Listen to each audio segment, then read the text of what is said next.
igreja bem feliz e unida, agradecer a Ti, ó Deus da vida, com grande júbilo rezar, louvar, e a boa nova ao mundo anunciar.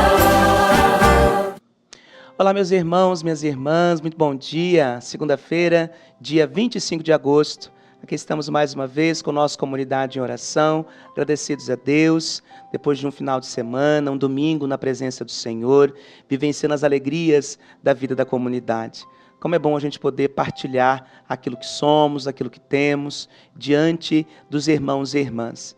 A vivência de comunidade certamente é um ponto primordial para que a gente possa aprimorar as nossas relações, vivenciando as nossas relações com alegria, com desprendimento e, sobretudo, também com acolhida. Afinal de contas, quando nós acolhemos aquilo que é o diferente ou aquele que é o diferente, a nossa vida ganha um sentido conforme o desígnio de Deus, que na sua infinita riqueza nos fez cada um de acordo com os seus dons, com a sua graça, manifestando a sua presença no mundo.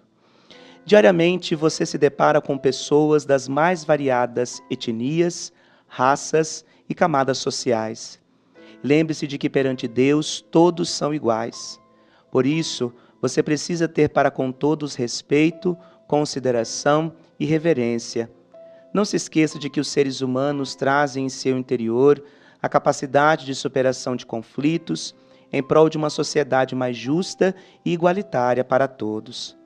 Exclua de sua vida tudo que não agrada a Deus.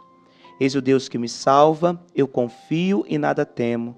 O Senhor é minha força e meu alegre canto. O Senhor é a minha salvação. Conforme eu disse há pouco aqui, né? A riqueza que nós temos e que devemos sempre partilhar dia a dia, né? Essa riqueza que nos faz, sem dúvida alguma, entender o que o Senhor deseja de nós. De modo tão variado, sobretudo na vivência da comunidade, nós podemos perceber essa riqueza a qual nós somos chamados a acolher. E hoje, para a nossa reflexão, nós temos o Evangelho de Mateus, no capítulo 23, versículos de 13 a 22. O Senhor esteja convosco, Ele está no meio de nós. Proclamação do Evangelho de Jesus Cristo, segundo Mateus. Glória a vós, Senhor. Ai de vós, mestres da lei, naquele tempo, disse Jesus, ai de vós, mestres da lei, fariseus hipócritas, vós fechais o reino dos céus aos homens, vós, porém, não entrais, nem deixais entrar aqueles que o desejam. Ai de vós, mestres da lei, fariseus hipócritas, vós percorreis o mar e a terra para converter alguém, e quando o conseguis, o tornais merecedor do inferno, 2 vezes pior do que vós. Ai de vós, guias cegos, vós dizeis, se alguém jura pelo templo, não vale, mas se alguém jura pelo ouro do templo, então vale. Insensatos e cegos, o que vale mais, o ouro ou o templo que santifica o ouro? Vós dizeis também, se alguém jura pelo altar, não vale, mas se alguém jura pela oferta que está sobre o altar, então vale. Cegos, o que vale mais, a oferta ou o altar que santifica a oferta?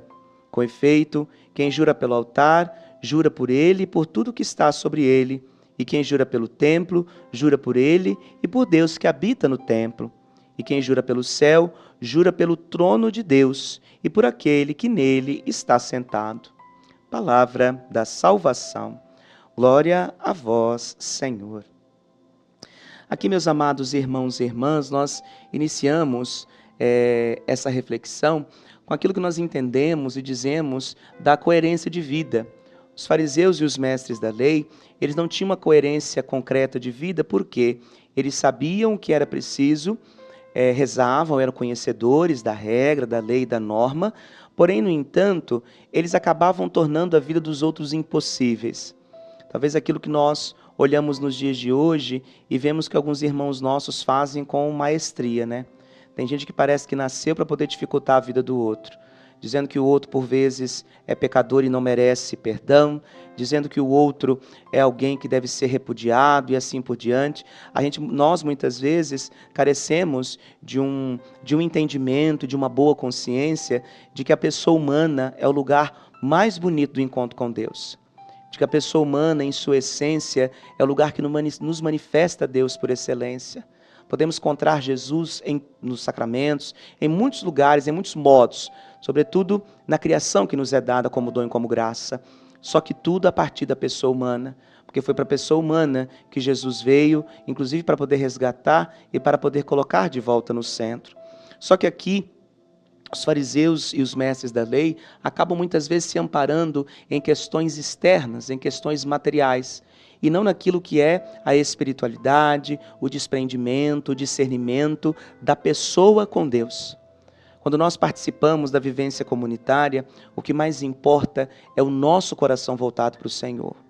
Não importa se nós temos muito, se nós temos pouco, se somos conhecedores ou não. O que importa é o modo como que nós nos colocamos diante da graça de Deus. E aí tem uma questão que é muito simples. Sem estardalhaço, sem ficar batendo palmas, sem ficar buzinando, sem ficar gritando e sem ficar querendo chamar a atenção para algo que deve ser silencioso. A semente ela cai na terra e ela cresce. E ninguém precisa ficar aplaudindo para ela poder crescer. Deus faz ela crescer. Deus sabe o tempo certo para que ela cresça, para que ela produza frutos. No coração humano também é assim. Por isso que logo de cara Jesus diz do modo como que os mestres da lei e os fariseus fecham o reino dos céus aos homens. Por quê? Porque tornam o reino dos céus um peso, que nunca quis ser e que não é. O reino dos céus é possibilidade, inclusive, plena de entendimento de si, de compreensão de si, até porque o reino dos céus está entre nós, o reino de Deus está presente entre nós. Então nós precisamos fazer por onde que esse reino cresça, que esse reino evolua, que esse reino de fato toque a realidade das pessoas. Caso contrário, há uma tendência muito grande de nós fazermos somente para que os outros vejam. E aí nós não vamos jurar, por exemplo, pelo ouro do templo, ou pelo templo, mas pelo ouro. Aqui Jesus fala que nós não temos que jurar pelo ouro, mas ofertar pelo templo, a casa do Pai. A casa do Pai que nos faz todos irmãos. Então essa é a reflexão que eu deixo ao coração nosso no dia de hoje, para que a gente possa, sobretudo, estabelecer relações sadias, tornar o caminho do outro possível, se entusiasmar quando o outro está bem, deixar com que o outro siga o seu caminho de cabeça erguida, ser amparo e ser luz na vida do outro. Tudo isso nós podemos ser em Deus. Por isso que nós, ao alcançarmos a vida dos outros, nós temos que pedir todos os dias ao Senhor que por primeiro a nossa vida seja transformada. E aí, meus amados, isso é um caminho que tem que ser enriquecido todos os dias. Vamos pedir a Deus então e deixar com que essa palavra fique no coração nosso. Qual o caminho que eu tenho seguido? De tornar a vida do meu irmão possível ou de fazer da vida do meu irmão um peso impossível de ser transposto?